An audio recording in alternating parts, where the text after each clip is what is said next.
অসম চৰকাৰৰ কৰ্মচাৰীৰ কাৰণে অত্যন্ত সুখবৰ। আজি কেবিনেটত যি 2% ডিএ আৰু ডিআৰ বৃদ্ধিৰ ঘোষণা কৰিছিল, সেই সম্পৰ্কত চৰকাৰী যি অফিচ মেমৰেণ্ডাম প্ৰকাশ পালে।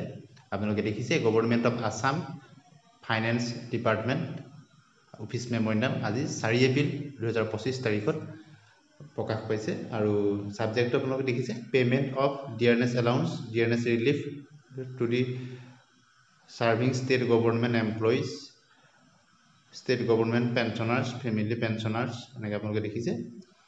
আৰু অফিচ মেমৰেণ্ডামৰ যোগেদি আজি মুখ্যমন্ত্ৰী মহোদয়ে কেবিনেটত যি ঘোষণা কৰিছিল 2% ডিএ আৰু ডিআৰ বৃদ্ধি আপোনালোকে দেখিছে 1/1/2025 পৰা কাৰ্যকৰী হোৱাকৈ ডিএ আৰু ডিআৰ 2% বৃদ্ধি কৰা অফিচ মেমৰেণ্ডাম এতিয়া 55%লৈ বৃদ্ধি পালে।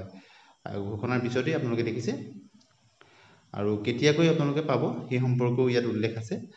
গতিকে এটা সুখবৰ বুলি ক'ব লাগিব, কেবিনেটত ঘোষণাৰ পিছতেই অফিচিয়েলভাৱে এই অফিচ মেমৰেণ্ডামত প্ৰকাশ পালে। আপোনালোকে 3 নম্বৰ পইণ্টটো দেখিছে the enhance rate of 55% DA DR shall be paid along with the monthly payment pensions for the month of March 2025 in April 2025 অৰ্থাৎ মাৰ্চ মাহৰ যি দৰমহা আপোনালোকে এতিয়ালৈকে পোৱা নাই, দৰমহা পেঞ্চনৰ লগতে এই 2% বৃদ্ধিটো দিব।